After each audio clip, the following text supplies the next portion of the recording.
நீதி மட்டுமே நிலையானது. இப்ப ஈரான், இஸ்ரேல், அமெரிக்காவினுடைய போர் சூழல் வந்து ரொம்ப தீவிரமடைஞ்சிட்டு வருது. இந்த போரை பார்த்தீங்கன்னு சொன்னா இப்போதைக்கு வந்து இந்த போரை வந்து நிறுத்துறதுக்கு உண்டான எந்த ஒரு வாய்ப்பே தெரியல, வாய்ப்பும் இல்லை. அப்படி போய்கிட்டு இருக்கு. இப்ப எப்படி இதனுடைய தீர்வு என்ன? இதுல வந்து யார் ஜெயிப்பா, யார் தோப்பா, அல்லது இந்த போரினுடைய தாக்கம் வந்து 3வது உலக போருக்கான ஒரு விதையா அப்படிங்கிறது எப்ப நம்மளுடைய பார்வை இந்த போர் குறித்து எப்படி இருக்கு? அதாவது இந்த போரே வந்து பார்க்க போனா தேவையில்லாத போர். இது வந்து இவங்களுடைய ஒரு ஆணவ போக்கு இருக்குல்ல, அமெரிக்காவுடைய ஆணவம், இஸ்ரேலுடைய ஆணவம், இவங்களே வந்து தேவையில்லாம இப்ப இதுல மாட்டிக்கிட்டு முடிச்சிட்டு இருக்காங்க. ஈரானுடைய பலம் என்னன்னு சொல்லிட்டு அவங்களுக்கே தெரியல. யாரா இருந்தாலும் சரி, அது அரசியலா இருந்தாலும் சரி, எந்த இதுவா இருந்தாலும் சரி, ஒருத்தங்கிட்ட நம்ம கை சண்டை போடுறதா இருந்தாலும் சரி, வாய் சண்டை போடுறதா இருந்தாலும் சரி, அவனுடைய பலம் என்ன, பலவீனம் என்னன்னு சொல்லி தெரிஞ்சிருந்தாதான் அதுல வந்து வெற்றி பெற முடியும். ஈரானை வந்து இவங்க வந்து 2 பேரும், இஸ்ரேலும் அமெரிக்காவும் சாதாரணமா இடம் போட்டாங்க. அது 12 நாள் ஒரு போர் நடந்துச்சுல்ல, 2-3 மாசத்துக்கு முன்னாடி. அதுலயே வந்து ஈரான் வந்து டஃபா ஃபைட்டு கொடுத்தாப்ல. அப்பவே தெரியும் சரியான இலக்குகளை தாக்குறாப்ல. இவங்களுடைய பல்வேறு ஈரானை பொறுத்த வரைக்கும் அது டஃப்பான ஒரு இலக்கே கிடையாது. நாங்க போர் என்ன ஸ்டார்ட் பண்ணல அப்படின்னாங்க. ஆமா, அவன் என்ன சொன்னா, இது வந்து ஒரு சாம்பிளுக்கு தான், நீ வந்து எங்களை தாக்குனதுக்கு நான் வந்து ஒரு பதிலடியா உனக்கு சாம்பிள் தான் காட்டுறேன் அப்படின்னு ஈரான் சொன்னாப்ல. இதுல வந்து ரொம்ப பிரில்லியண்டா, ரொம்ப ஒரு அறிவார்ந்த தனமா போர் பண்ணியிருக்கிறான் ஈரான் சொல்லிட்டு. இது நம்ம வந்து ஏதோ நம்ம முஸ்லிம்ங்க ஒரு ஈரானுக்கு சப்போர்ட் பண்றதுக்காண்டி நம்ம இந்த பேச்சை பேசல. உலகளாவிய போர் குறித்த ஆய்வாளர்கள் தனியா இருக்காங்க. போர் சம்பந்தமா, ஆயுதங்கள் சம்பந்தமாக அந்த நாலேஜ் உள்ள அமைப்புகள் இருக்கு, அதை ஆய்வு பண்றவங்க இருக்காங்க. அவங்க எல்லாம் சொல்றாங்க ஈரான் வந்து பிரில்லியண்டா போர் பண்ணியிருக்கான்.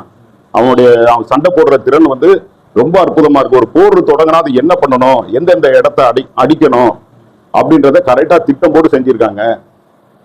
உதாரணத்துக்கு ஈரானுடைய அந்த ஹார்முஸ் ஜலசந்தி இருக்குன்னு சொன்னா, அதோடைய பார்டர்ல வந்து பல்வேறு நாடுகள் வருது. யுஏஇ வருது, ஓமன் வருது, பஹ்ரைன் வருது, சவுதியும் வருது. இந்த மாதிரி இருக்கக்கூடிய இந்த நாடுகளுடைய அமெரிக்காவுடைய கட்டமைப்பு இங்க எக்கச்சக்கமா இருக்கு, தளங்கள் இருக்கு. அந்த தளங்கள் எல்லாம் அங்கிருந்து எதுவுமே அவன் கிளம்பி வர முடியாத அளவுக்கு ஒரு பிளைட்ல எடுத்துப்போம். அங்கே பிளைட் சும்மா ஒரு ரோட்ல எல்லாம் ஓட்ட முடியாது இல்ல, பிளைட்டுக்குன்னு அது போர் பண்றக்கூடிய பிளைனுங்க பறக்கிறதா இருந்தா அதுக்குன்னு ஒரு அமைப்பு இருக்கணும். அதுலதான் அது வந்து பறந்து வர முடியும். அதுக்குன்னு உள்ள சிக்னல் எல்லாமே இருக்கணும். அப்பதான் அது லேண்ட் ஆக முடியும், ஏற முடியும். அப்ப அந்த மாதிரி உள்ள அந்த அமெரிக்காவுடைய அந்த இடங்கள் இருக்குல்ல, போர் நடத்தக்கூடிய இடங்கள், அதெல்லாம் வந்து என்ன செஞ்சுட்டான், இந்த போர் ஆரம்பி இஸ்ரேல அடிக்கும் போதே அந்த இடங்கள் எல்லாம் அடிச்சாப்ல. இஸ்ரேல அடிச்சுட்டு இருக்கும் போதே அந்த அவரு பெரியவர், அவரு கொமேடியை கொண்டுறாங்க. அந்த இதை குண்டை போட்டு கொல்லும் பொழுது ஈரான் வந்து ஒரு இதை சொன்னாங்க, ரொம்ப பேர் மறந்துட்டாங்க, உங்களை பிச்சை எடுக்க வைப்போம் அப்படின்னா. ஞாபகம் இருக்கா? அமெரிக்காவை இஸ்ரேல, ஆமா, இஸ்ரேல பிச்சை எடுக்க வைப்போம்ட்டான். அது உண்மையில இப்ப ஆகி போச்சு. எப்படி ஆயிடுச்சுன்னு சொன்னா, இப்போ நாம வந்து கஷ்டத்திலயும் வாழ்ந்துருக்கிறோம், நல்லா செலுசெலுப்பாவும் வாழ்வோம், அப்படிதானே? கஞ்சியை குடிச்சுக்கிட்டே இருப்போம், பிரியாணி சாப்பிட்டுக்கிட்டே இருப்போம், சரியா? நமக்கு அதெல்லாம் பெருசு கிடையாது. லக்ஸுரி வாழ்க்கை வாழக்கூடியவர்கள் இந்தியர்கள் இல்ல, அது ஒரு 5-10% பேர் வாழ்றாங்க. நாமெல்லாம் வந்து எல்லா வாழ்க்கைக்கும் உடன்படக்கூடியவர்கள். உதாரணம் வந்து கொரோனா டைம். ஆமா, கொரோனா டயத்துல கூட எங்கப்பா இது சாப்பிட்ட கஞ்சியா குடிச்சுக்கிட்டு. ஆமா, கறி கடையெல்லாம் பயங்கர கூட்டமாச்சே, கியூல நின்றாங்க. அப்பவும் போய் நம்ம நின்று கறியை வாங்கி திட்டுக்கிட்டு இருந்தோம். என்ன குறைவா சாப்பிட்டோம்? நம்ம கிட்ட காசு இல்லைன்னா கூட வேற ஆள் காசு அனுப்பி வச்சுட்டாங்க. காசு இருக்கா உன்கிட்ட கேட்டு, என்கிட்ட எல்லாம் கூட காசு இல்ல, வேற இடத்துல இருந்து எனக்கு காசு வந்து வந்துச்சு. அந்த மாதிரி ஒரு ஒத்துழைப்பு எல்லாம் இருந்துச்சு. நம்ம செலவு பண்ணிக்கிட்டு தான் நல்லாதான் சாப்பிட்டுட்டு இருந்தோம். நான் என்ன சொல்றேன்னா, இப்ப அவங்க வந்து இன்னைக்கு அமெரிக்கால என்ன நிலைமைனா, 80 லட்சம் பேர் போராட்டம் பண்றான். 1-2 கிடையாது, சமீபத்துல இப்ப ஆரம்பிச்சுட்டாங்க ட்ரம்புக்கு எதிராக. ஆமா, போராட்டம் வந்து இது வந்து வேர்ல்டு மீடியாவே மறைக்குது. அது மிகப்பெரிய ஒரு அவமானம். ஆமா, இப்ப நம்ம டிவில போய் நியூஸ் போட்டா அதுல வராது.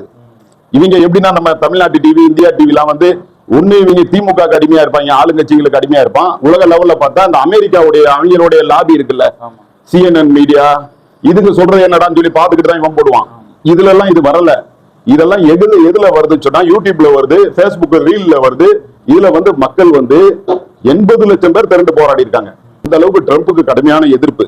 இன்னொன்னு என்னன்னு சொன்னா, அங்க உள்ள சூப்பர் மார்க்கெட்ல எல்லாம் வந்து எந்த பொருளும் கிடைக்கல, எல்லாமே பயங்கர விலையேற்றமா இருக்கு. அது அரிசியா இருந்தாலும் சரி, எந்த பொருளா இருந்தாலும் சரி, எதை எடுத்தாலும் 20-30% விலையேறிச்சு. பெட்ரோல் பொருட்களும் விலையேறிச்சு.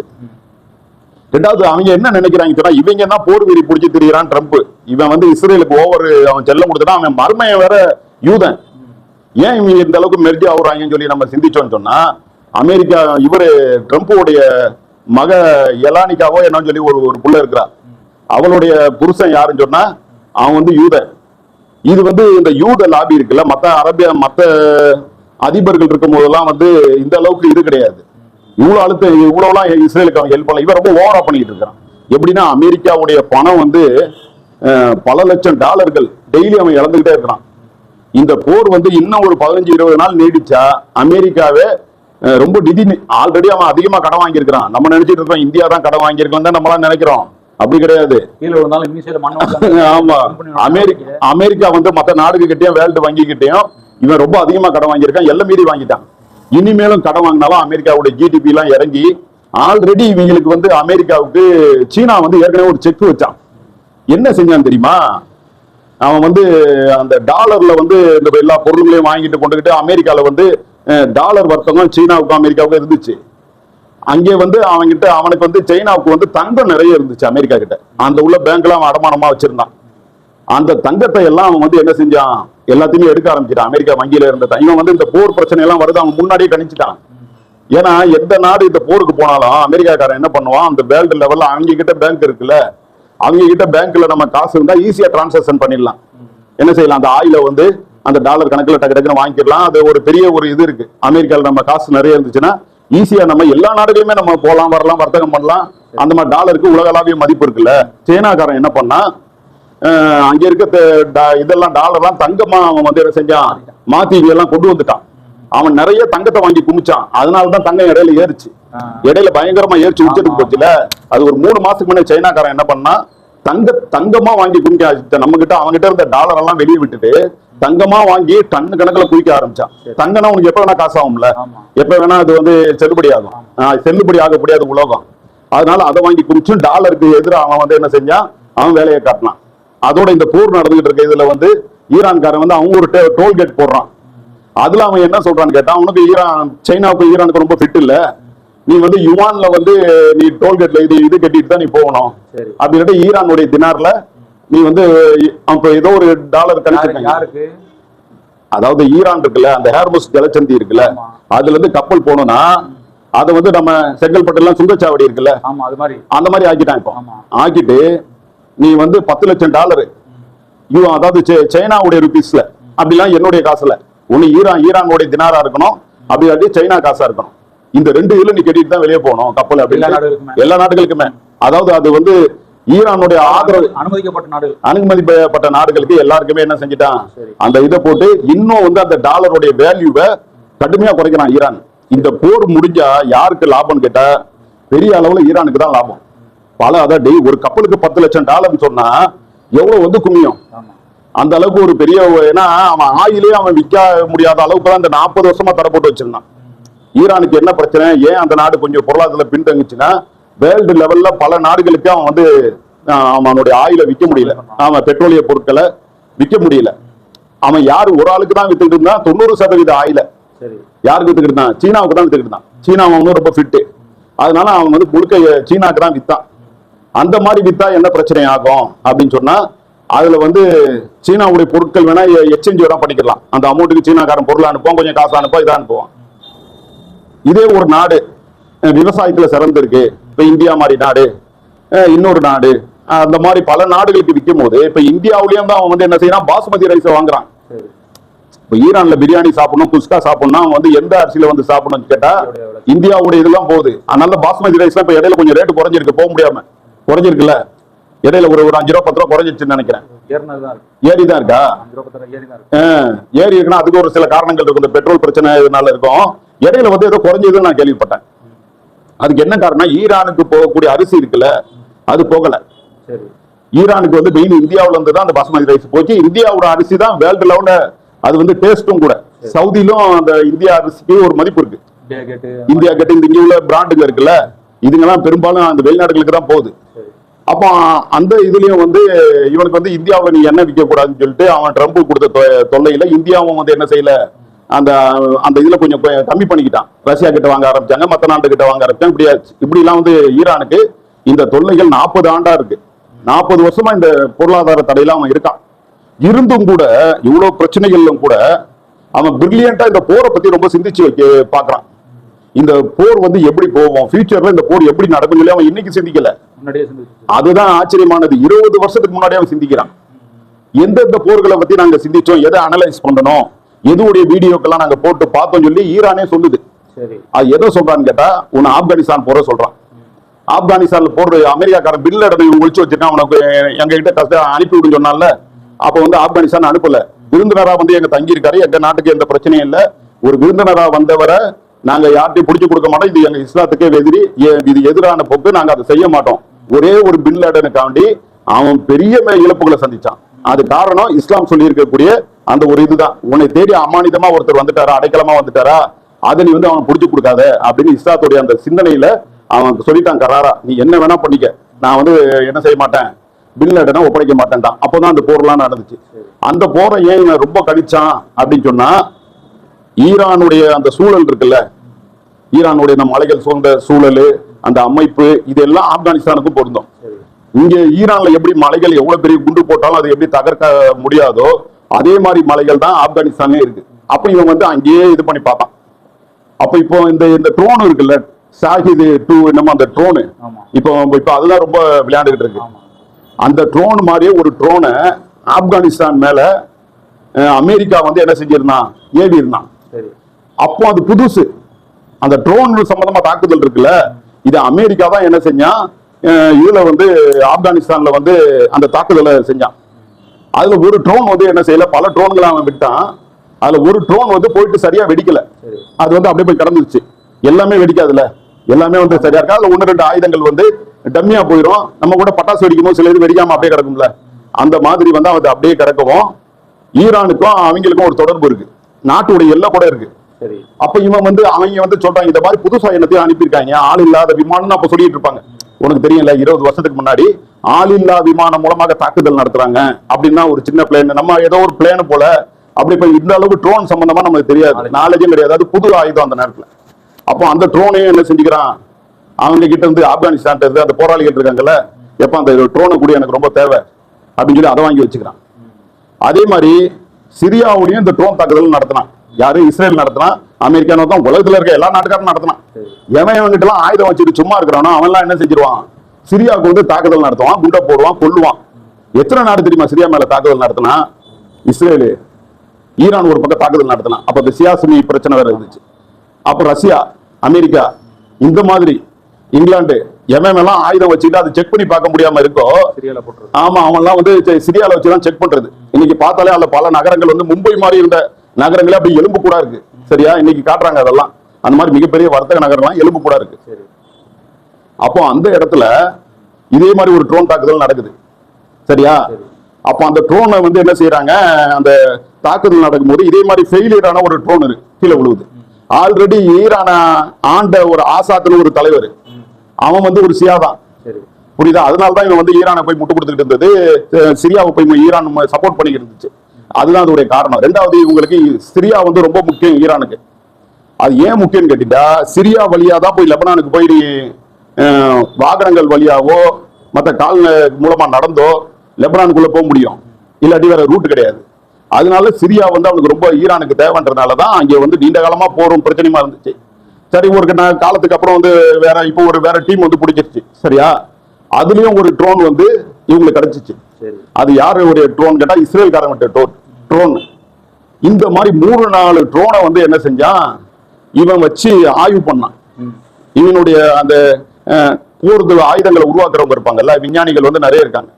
அவங்க எல்லாம் உட்கார்ந்து இந்த நாளத்தையும் வச்சு இது எப்படி இயங்குதுன்னு சொல்லி அக்கு வேற ஆணி வேற பிரிச்சு, இதுல என்னென்ன வந்து முன்னேற்றமான விஷயங்கள் இருக்கு, எது எதனால பின்தங்குது அப்படின்ற விஷயத்தை எல்லாமே இவங்க எல்லாம் கணிச்சுதான் இந்த ஷாஹித் ட்ரோனை உருவாக்குனாங்க. இந்த ட்ரோனுடைய ரேட்டு எவ்வளோண்டா, ஒரு கற்பனைக்கு சொல்றேன், நம்மளுடைய காசுக்கு இல்ல, பொதுவா வேர்ல்டு லெவல்ல ஒரு உதாரணத்துக்கு சொல்றது ஒரு 200 ரூபான்னு வச்சுக்கலாம், ஒரு 200 ரூபா. ஆனா இந்த ட்ரோனை வந்து அழிக்கிறதுக்கு நீ விடுற ஆயுதத்துடைய மதிப்பு 2 லட்சம் ரூபாய். புரியுதா? இந்த 200 ரூபாய் ட்ரோனை நீ அழிக்கணும்னு சொன்னா நீ 2 லட்சம் ரூபாய் ஆயுதத்தை செலவு பண்ணணும். அதுவும் அந்த ஆயுதத்தை நீ அடிக்கடி பெருசா உற்பத்தியும் பண்ண முடியாத ஒரு சூழல். அப்ப அதுக்குதான் இவன் என்ன செஞ்சான், எடுத்ததுமே இந்த ட்ரோனை வச்சு இஸ்ரேல தாக்குதல் நடத்தான். இது இவங்கிட்ட ஆல்ரெடி எக்கச்சக்கமா 20 வருஷமா உற்பத்தி பண்றான். இவன் இன்னைக்கு நேற்று பண்ணல, ஒரு பெரிய ஒரு தொடரான போர்கள் வரும், இஸ்ரேல் அடிப்பான் அமெரிக்கா அடிப்பான்னு சொல்லி அப்பவே இவங்களுக்கு வாய்ஸ் தகராறு இருந்தது.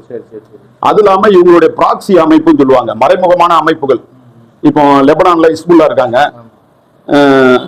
இதுலக்குள்ளேயே காசாவுல அங்கே ஒரு போராளிகள் குழு இருக்குல்ல, ஹமாஸ் இருக்கு. அதே மாதிரி ஈரான்ல வந்து அந்த செங்கடலோட ஒட்டி அங்கே ஒரு அமைப்பு ஹவுதிகள் கிளர்ச்சி குழு இருக்கு. ஈராக்ல இவங்களுக்கு ஒரு ஆயுத போராளி குழு ஒண்ணு இவங்களுக்குன்னு அங்க இருக்கு. இது மாதிரி சுத்தி சிரியாவிலயும் ஒரு குரூப் இருக்கு. அந்த மாதிரி எல்லா நாடுகள்லயுமே இவங்க ஒவ்வொரு குழுவை வச்சிருக்காங்க. புரியுதா? அந்த அமைப்புகள் எல்லாம் இவங்க சண்டைக்கு போகாட்டி கூட அவங்கள தூண்டி விட்டு அடிச்சுக்கிட்டு தான் இருந்தாங்க. ஹவுதி அமைப்பு வந்து சவுதி வரைக்கும், அது ஹவுதிகளுக்கும் சவுதிக்கும் சண்டைலாம் வந்துச்சு. புரியுதா? ஹவுதி வந்து எப்படி இருக்காங்க, அவங்களுடைய ஒரு இந்த பக்கத்து எல்லை சவுதியிலையும் வருது. அதனால 2 பேரும் ஹவுதிகளுக்கும் சவுதிக்குமே சண்டை வந்துச்சு. அதுல வந்து சவுதி சார்பா சவுதி இறங்கி சண்டை போடாம ஈரானே அமெரிக்காவே சண்டை போட்டுச்சு. ஹவுதிகள் மீது வந்து தாக்குதல் வந்து அமெரிக்காவே நடத்திடுச்சு சவுதி போடைய பெயர்ல. சவுதி தாக்குதல் நடந்துச்சுன்னு வெளியே செய்தி வரும், ஆனா அமெரிக்கா தான் தாக்குதல் நடத்திடுச்சு. ஏன்னா அந்த துல்லியமான தாக்குதல் அவங்க தானே பண்ண முடியும். அவங்களுக்கு தான் இங்க அப்போ இப்பதான் இவங்க எல்லாம் துணைக்கான ஓடிட்டானுங்க. அப்போ வந்து அந்த வளைகுடா கல்ஃப் கண்ட்ரி சுத்தி வந்து அவங்களுக்கு தளங்கள் இருந்துச்சு. அதனால டக்குன்னு வந்து என்ன செய்ய முடியும், அவன் வந்து அங்க தாக்குதல் நடத்த முடியும். அப்போ இந்த மாதிரிலாம் இவ்வளவு தாக்குதல்கள் இவ்வளவு பிரச்சனைகள் இருந்து கூட இன்னைக்கு போர் ஆய்வாளர்கள் வந்து ஈரான் வந்து ரொம்ப பிரில்லியண்டா சண்டை போடுது அப்படின்னு சொல்றாங்க. அதுக்கு என்ன காரணம்னா, ஒரு போர் நடக்கும் போது எதிரி நம்மளை எப்படி எப்படி தாக்குவான், எங்க இருந்து தாக்குவான், அவனுக்கு என்ன வந்து ஒரு தோது இருக்கு, எதை வச்சு நம்மளை வந்து தாக்குவான், எந்தெந்த இடத்துல தாக்குவான்றதை இவன் சரியா கணிச்சு போர் ஆரம்பிச்ச உடனேயே ஒரு 2-3 நாள்லயே எல்லா தளங்கள் சுத்தி இருக்கக்கூடிய வளைகுடா நாடுகள்ல அரபு நாடுகள்ல இருக்கக்கூடிய அனைத்தையுமே வந்து என்ன செஞ்சுட்டான், சராமரியா அடிச்சு எல்லாத்தையுமே ஒண்ணு இல்லாம ஆக்கிட்டான். அதுல பல 100 அமெரிக்க ராணுவர்கள் கொல்லப்பட்டிருக்காங்க. ஆனா இவங்க வெளியே சொல்ல மாட்டேங்கிறாங்க. அது மட்டும் செய்யலாம அந்த அமெரிக்கா வீரர்கள் இந்த இதை காலி பண்ணிட்டு பல்வேறு ஹோட்டல்களை ஒளிஞ்சிருந்தானுங்க. புரியுதா? பெரிய பெரிய ஹோட்டல்லாம் தாக்குனான்னு செய்தி வந்துச்சுல்ல, அது எதனால வந்துச்சு, அமெரிக்காக்காரன் போய் ஒளிஞ்சிருந்தான். இஸ்ரேலுடைய உளவு பிரிவுலாம் ஒளிஞ்சிருந்துச்சு பஹ்ரைன்ல, யூஏல, இதெல்லாம். அதனாலதான் அந்த நாடுகளை போய் இவன் தாக்குறத ஒளியே அந்த பொதுமக்களை தாக்கணும் அப்படின்ற எண்ணம்லாம் இல்லை. உன் தண்ணீர்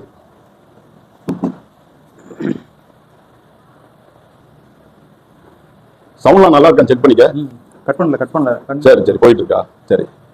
அப்போ வந்து இதுக்காண்டிதான் அடிச்சான், இப்பவும் அடிக்கிறான். இப்போ அண்மையில எல்லா ராணுவ தளங்களையும் வந்து அவங்களுடைய பேசிக்கா இருக்கக்கூடிய எல்லா தளங்களையும் வந்து ஈரான் அழிச்சிருச்சு. அப்ப இந்த சவுதிக்காரங்க வந்து இவங்களை கிளப்பி விட்டுருக்கும்ல, டேய் எல்லாம் அவன் வேற அடிக்கிறான், இதெல்லாம் தேவையில்லாத என் நாட்டுக்கு இதெல்லாம் பிரச்சனை ஆகுது, நீ கிளம்புன்னு சொல்லியா சொல்லியிருக்கணும். இவனுக்கு என்ன பண்ணிட்டானுங்க, ஈரான் தாக்குறான்னு ஒரு பக்கம் கதறான், அமெரிக்காவே அவங்களால கிளப்ப முடியல. இவன் நாளைக்கு நம்மளுக்கு எதிரியா இவன் வந்து தாக்குவான்னு சொல்லி இருதல்ல கொல்லி எறும்பு மாதிரி இவங்களுக்கு வந்து ஒரே சிக்கலாகி போச்சு. அதாவது அந்த மன்னர்களுக்குன்னு ஒரு விமான நிலையம் இருக்கு. புரியுதா? சவுதி மன்னர்களுக்குன்னு அவங்க மட்டும் தனியா அவங்க பிளைட் மாத்திரம் நிற்கும், அவங்க பிளைட் மாத்திரம் வரும் போவோம், அவங்க ஃபேமிலிக்குன்னு இருக்கும்ல. நம்மளுக்கு எப்படி இங்க கார்லாம் நிக்குது, ஸ்டாலின் ஐயா வீட்டுக்கு போனோம்னா ஒரு 10 கார் நிக்கும்ல, அந்த மாதிரி அவங்களுக்கு அங்க ஒரு 10 பிளைட் நிக்கும். இது அவங்க பிளைட் நின்றா பரவாயில்ல, அமெரிக்காவுடைய உளவு பிளைட் நின்றுச்சு. அந்த பிளைட் எப்படி இருக்கும்னு கேட்டா, பிளைட் இருக்கும் மேல வந்து ரவுண்டா பெரிய ஆண்டனா இருக்கும், பெரிய ஒரு 30 அடி விட்டத்துக்கு பெரிய ரவுண்டா ஒரு ஆண்டனா. அந்த பிளைட் வந்து ரொம்ப காஸ்ட்லி, 200 மில்லியன் 11 ட்ரில்லியனே என்னமோ சொல்றாங்க. இந்தியாவோட மதிப்பு 2000 கோடி இப்படி வரும். சரியா? அந்த மாதிரி பிளைட்ல 5 பிளைட் அங்க நிப்பாட்டி வச்சிருக்கான். இந்த தகவல் இவனுக்கு தெரிஞ்சிருச்சு. அது யாரு, இண்டிவிஜுவலா உள்ள அந்த சவுதி மன்னர்களுடைய ஏர்போர்ட். ஏற்கனவே இருந்த மற்ற ஜித்தால இருந்த மற்ற இடங்கள்லாம் இருந்த இதெல்லாம் வந்து தாக்கிட்டான் அமெரிக்கா. கடைசியா எங்கடா வச்சுக்கலாம், அவனுடைய ஓன் ஏர்போர்ட்லயே ஒரு 5 பிளைட் காஸ்ட்லி பிளைட் வச்சிருந்தாங்க. இவன் வந்து போன வாரம் தான் நினைக்கிறேன், ஒரு வாரம் இல்ல 5 நாள் இருக்கும். கரெக்டா அங்க என்ன செஞ்சான், மிசைல அனுப்பி ஏவுகணைகள் அனுப்பி 5 பிளைட்டும் காலி. அமெரிக்காவுக்கு இதுல வந்து பல ட்ரில்லியன் கோடிகள் என்னென்னமோ சொல்றாங்க, கணக்கு நம்மளுக்கு நம்பர் தெரியல. பயங்கரமான லாஸ். எப்படிதான் இவன் அடிச்சான், நம்ம வந்து இதுல ரகசியமா வச்சிருந்தோம் அப்படின்னு சொல்லிட்டு அவங்களுக்கு வந்து ஒரு பெரிய ஒரு இதா இருக்கு. அந்த அளவுக்கு இவங்களோட ஒவ்வொரு தாக்குதலும் ரொம்ப பிரில்லியண்டா துல்லியமா எல்லாமே செஞ்சுட்டு இருக்காங்க. அவங்க போர்க்கப்பல் எல்லாம் எடுத்துட்டு வந்தான்.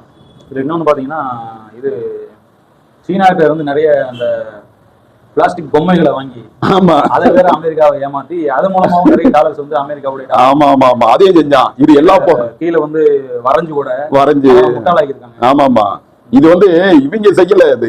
இது மூலகர்த்தா வந்து சதாம் ஹுசேன் தான். அவரே வந்து என்ன செஞ்சிருந்தாரு, பீரங்கிகளை வந்து ரெடி பண்ணி கொஞ்சம் உயரமான இடத்துல பலூன் பீரங்கிகளை இல்ல டம்மி பீரங்கிகளை இது பண்ணி அவங்க வந்து தாக்குதல் நடத்தினாங்க. அந்த மாதிரி வேலையை சதாம் ஹுசேனே செஞ்சாப்புல. இவருக்கு முன்னோடி அவரு. சரியா? அதனால இவங்களும் அந்த இது செஞ்சாங்க. அதுல பட்டு ரொம்ப கேவலப்பட்டு போனாங்க. அது இல்லாம சீனா வந்து இவங்களுக்கு அவங்களுடைய செயற்கைக்கோள் மூலமா இவங்களுக்கு துல்லியமா எல்லாத்தையுமே காட்டி கொடுக்குது. சீனாவும் ரஷ்யாவும் அவங்களுடைய இது இருக்குல்ல, அவங்களுக்கு என்ன சொல்லுவாங்க, அந்த விண்கலன்னு ஒண்ணு இருக்குல்ல, ராக்கெட் இருக்குல்ல, அது மூலியமா தகவலை வந்து ரொம்ப துல்லியமா இவங்களுக்கு காட்டி கொடுக்குது. இந்த நேரத்துல வந்து இப்போ அறிவிச்சிருக்காங்க. எது? ஈரான் வந்து அறிவிச்சிருக்கு. அமெரிக்கா இப்போ கரெக்டா ஒரு சில தாக்குதல்களை நடத்துறான். இன்னும் வந்து ஈரான்ல வந்து ஒரு பயங்கர சேதாரங்கள்லாம் ஏற்பட்டுக்கிட்டு இருக்கு. தளபதிகளை முக்கியமான ஆட்கள் எல்லாம் கொள்றான்.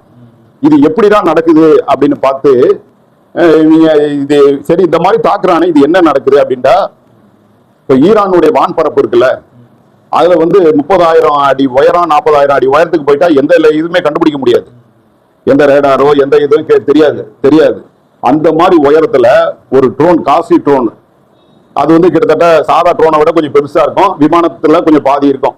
அந்த மாதிரி ட்ரோனை அனுப்பி அங்கிருந்து தான் அவன் வந்து என்ன செய்யறான், தளபதி எங்க இருக்கான், எங்க போய்கிட்டு இருக்கான், எவன் எங்க கூடுறான் அப்படின்றத பார்த்து செக் பண்ணி கரெக்டா அடிக்கிறான்றதை இவன் கண்டுபிடிச்சிட்டான். இதுவும் வந்து ஒரு காஸ்ட்லி ட்ரோனு.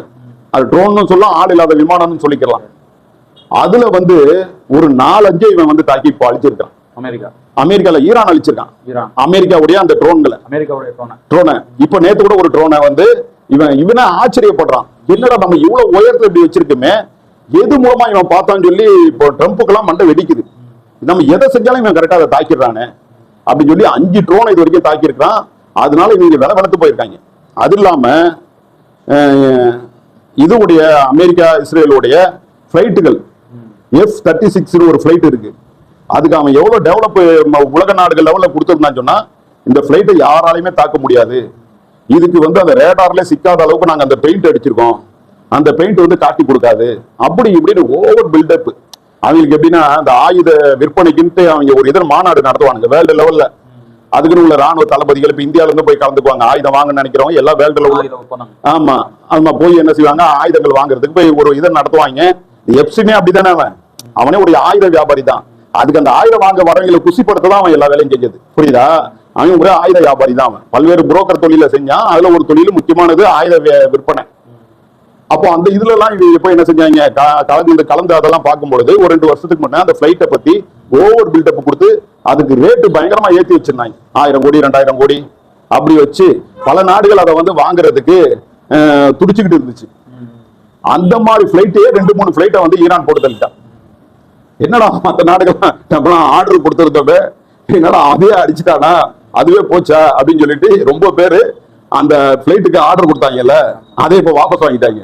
கொடுத்த காசு வரைக்கும் நீங்க வச்சுக்க பராஜா, எங்களுக்கு போதும். ஒரு 5000 கோடின்னு சொன்னா ஒரு 5 கோடி ரூபாய் அட்வான்ஸ் கொடுத்துருப்பான்ல, அட்வான்ஸ் வரட்டாலும் பரவாயில்ல, எங்களுக்கு அந்த பிளைட் வேணாம். நீங்க என்ன சொன்ன, எந்த நாட்டு ஒரு மிசைலும் தாக்க முடியாது, ஏவுகணை தாக்க முடியாதுன்ட்டு இந்த ஈஸியா தாக்கிட்டானையா. அந்த மாதிரி அதை மாத்திரம் அவன் தாக்கல.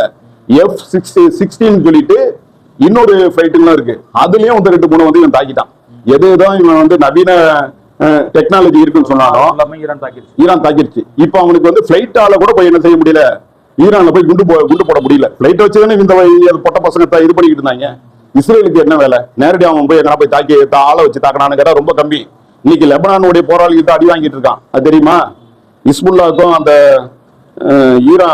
இஸ்ரேலுக்கும் லெபனானுக்கும் ஒரு பார்டர் இருக்கு, அவங்களுக்கும் ஒரு பார்டர் இருக்கு. எல்லை நாடுகள் தான் ரெண்டுமே. அதுல இவன் பயங்கரமா பில்டிங் எல்லாம் அடிச்சு உடைச்சிட்டு இவன் டேங்க் வச்சுட்டு உள்ள போனான். போனவும் அவங்க என்ன செஞ்சாங்க, அங்க இருந்து சின்ன சின்ன மிசைல் இருக்கும், அதாவது டேங்க் எதிர்ப்பு மிசைல் இருக்கு, அதை தோல்ல வச்சுக்கிட்டே கரெக்டா அடிச்சாங்க. அதோட இல்லாம முன்னேறி போய் இஸ்ரேலுடைய பகுதியே உள்ள போய் பிடிச்சிட்டாங்க. அவங்க மஞ்சள் கொடியா பிடிச்சிக்கிட்டு அப்படியே உள்ளுக்குள்ள இருக்கிறாங்க. அது வந்து தெளிவா படங்களோட வந்து வெளியே வந்திருக்கு. அப்போ அந்த அளவுக்கு ஈரானுடைய மறைமுக அமைப்புகள் இருக்குல்ல, அதுவும் எல்லாமே கடல்ல குதிச்சு இந்த போர்ல வந்து குதிச்சிருக்கு. அவங்கள வந்து ஒரு பக்கம் ஹவுதிகளும் வந்து இங்க இருந்து ஏவுகணைகளை வீசுறான். புரியுதா? அந்த ஹிஸ்புல்லாவும் வந்து என்ன செய்யறான், தாக்குதல் பண்றான். இவங்களும் அடிக்கிறாங்க. இந்த மாதிரி எங்க பார்த்தாலும் அவங்களுக்கு வந்து பயங்கர நெருக்கடி பிரச்சனை. அந்த அளவுக்கு ரொம்ப ஒரு ஈரானுடைய தாக்குதல் வந்து ஒரு துல்லிய தாக்குதலாகவும், அவன் நாட்டுக்கு எவ்வளவுதான் இவன் என்ன சொன்னாரு ட்ரம்ப் ஒரு வாரத்துக்கு முன்னாடி, ஈரான்ல ஒண்ணுமே இல்லை, எல்லாத்தையும் நாங்க அழிச்சிட்டோம், எல்லாமே போச்சு, அவன் என்னென்ன அந்த ஏவுதளங்களை எல்லாம் நாங்க அழிச்சிட்டோம், அந்த வாகனங்களை எல்லாம் முக்காவாசி அழிச்சிட்டோம் அப்படின்றாப்ல. ஆனா வந்து உக்கிரமான தாக்குதலை இன்னைக்கு வரைக்கும் ஈரான் வந்து நடத்திக்கிட்டு தான் இருக்கு. இந்த போரால இவங்களுடைய பிரச்சனைகள் இவங்க சண்டை போட்டுக்கிட்டு கடைசியில பாதிக்கப்படுறது யாருன்னு கேட்டா உடனே மாதிரி என்னை மாதிரி அப்பாவி மக்கள். கரெக்டா? கேஸ் புக் பண்ணா வரவே மாட்டேங்குது, கடை நடத்த முடியல. நம்ம ஆளுங்களுடைய கடை தான் முக்காவாசி கடைகள், பிரியாணி கடை, டீ கடைகள்லாம் வந்து முஸ்லீம்கள் அதிகமா இருக்காங்க. அவங்களால வந்து கடையை திறக்க முடியல. அதுல வேலை செய்வார்ல பிரியாணி மாஸ்டர் தட்டை அடிக்கிறவரு, சப்ளை பண்றவர்னு சொல்லிட்டு எல்லாருக்கும் கடுமையான பாது. திருவள்ளிக்கடையை எடுத்துக்கிட்டா 100 கடையில 80 கடை மூடி போட்டு கிடக்கு. 20 கடை தான் என்ன பண்றான், சரி எப்படியாவது இது பண்ண 5000 6000 இப்ப சிலிண்டரு வாங்கி 7000 வரைக்கும் போகுது. 4000 இருந்துச்சு, இப்ப இன்னைக்கு 7000 ஆயிடுச்சு. அவ்வளவு வாங்கி வேற வழி இல்லாம 10 ரூபாய் 20 தான் அவனால ஏத்த முடியும். நான் கூட பாத்துருக்கேன், ஒரு போட்டு 70 ரூபான்னு வித்துருந்தான் ஒரு கடையில, இப்ப 80 ரூபான்னு சொல்றான். அவனால 10 ரூபா தான் ஏத்த முடியும். 70 ரூபாய் பிரியாணி 100 ரூபாண்டாலும் எவனும் வாங்க மாட்டான். ஏன்னா அவங்க கிட்ட வாங்குறதா சாதாரண மக்கள் தான். அப்ப இந்த மாதிரி அனைத்து நெருக்கடிகளும் இன்னைக்கு வந்து பாமர மக்கள், ஏழை மக்கள் இருக்காங்கல்ல, அவங்களுக்கு இந்த போர் வந்து ஏற்படுத்துது. என்னதான் இவர் ஈரான் பிரில்லியண்டா சண்டை போடட்டும், அவங்க போடட்டும், ஆனா இந்த போர் வந்து நிக்கணும், உலகத்துல அமைதி நிலவணும் தான் எல்லாருமே நம்ம விரும்புறோம். ஆனா ஈரான் என்ன நினைக்கிறான்னு சொன்னா, அவரு கொமேனிக்குன்னு ஒரு அவரை வந்து கொண்டாங்கல்ல, சாகடிச்சாங்க குண்டை போட்டு. 170 குழந்தைகள் 180 குழந்தைங்க இறந்துச்சு. இங்க இலங்கையில ஒரு அவங்களுடைய கப்பல் வந்து இந்தியாவுக்கு ட்ரைனிங்க்கு இணைந்து போர் பயிற்சி நடத்திட்டு இலங்கைக்கு வரும்பொழுது திரும்பும் போது அங்கேயும் ஒரு தாக்குதல். அதுல ஒரு 180 வீரர்கள், ஈரானுடைய வீரர்கள் இருந்து இறந்தாங்க. அங்கேயும் ஒரு 3000 பேர் 2500 பேர் இறந்திருக்காங்க அந்த தாக்குதலால. இதுக்கெல்லாம் இவங்களை பழி வாங்காம விடக்கூடாது. எந்த அளவுக்கு அடிக்கணும்னா திருப்பி இஸ்ரேலுக்கு போர் பண்ணணுன்ற எண்ணமே வரக்கூடாது. அந்த அளவுக்கு இவங்க என்ன செய்யறாங்க சிந்திச்சு இப்பதான் வந்து புது மிசைல அனுப்புறாங்க. ஆரம்பத்துல வந்து அனுப்புனதெல்லாம் ஸ்டாக் இருந்த பழைய மிசைலுங்க. அது பழைய மிசைல்னா அதெல்லாம் இத்து போனதெல்லாம் வந்து முதல்ல அனுப்பி, ஆமா இத்து போன மிசைல் எல்லாம் அனுப்பி என்ன பண்ணிட்டான், அவனுடைய அந்த பேட்டரி ஏவுகணைகள் இருக்குல்ல, அந்த இதை தடுக்கிறது, வரக்கூடிய தாக்குதல் ஏவுகணைய டிஃபென்ஸ் பண்ணக்கூடிய அவங்களுடைய ஏவுகணைகள் எல்லாமே அவன்கிட்ட ஒரு 3000 ஏவுகணை இருக்குன்னு வையன். இவன் வந்து கணிக்கிறான், ஓ அவன்கிட்ட ஒரு 3000 ஏவுகணை இருக்கு, அப்போ வந்து நம்ம இத்தனை விட்டா அவன் அந்த இதெல்லாம் காலி ஆயிரும் அப்படின்னு சொல்லி சரியா கணிச்சு என்ன பண்ணா, இருக்கிற அவன் குடோன்ல இருக்கிற பழசு பட்டெல்லாம் இருக்கும்ல, அதெல்லாம் என்ன செஞ்சான், 20 வருஷத்துக்கு முன்ன தயார் பண்ணி வச்சதெல்லாம் எல்லாத்தையும் அனுப்பி அவனுடைய அந்த இதை வந்து காலி பண்ண வச்சுட்டான். ஆரம்பத்துல சொல்லிக்கிட்டு இல்ல எல்லாத்தையும் நாங்க தடுத்துட்டோம் கொண்டுட்டோம், அது உண்மைதான், தடுத்தானுங்க. இவங்க தடுத்தாங்க. யாரு? ஈரான்லப்பா. ஈரான் வந்து அனுப்புனான் இஸ்ரேலை நோக்கி, அதை வந்து அவன் உண்மையிலே தடுத்தான். ஏன் தடுக்க வச்சானா, வேணும் தான் வச்சான். அது ஒரு போர் தந்திரம். நீ தடுக்கிறது மூலமா உன்கிட்ட இருக்கிற கூடிய அந்த மிசைல், எதிர்ப்பு மிசைல் வந்து காலி ஆயிடும். அவங்க கிட்ட உண்மையிலேயே காலி ஆயிடுச்சு. காலியான பிறகுதான் இவன் வந்து சிஜில்ன்ற ஏவுகணை, அது இப்படியே ஆடிட்டு போவோம், டான்சிங் ஏவுகணைன்னு அதோடைய பேரு. இப்படி ஆடும் அப்படி ஆடும், திடீர்னு இப்படி போவோம் அப்படி போவோம் அப்படி போவோம், அது ஒரு இடத்துலயே நிக்காது.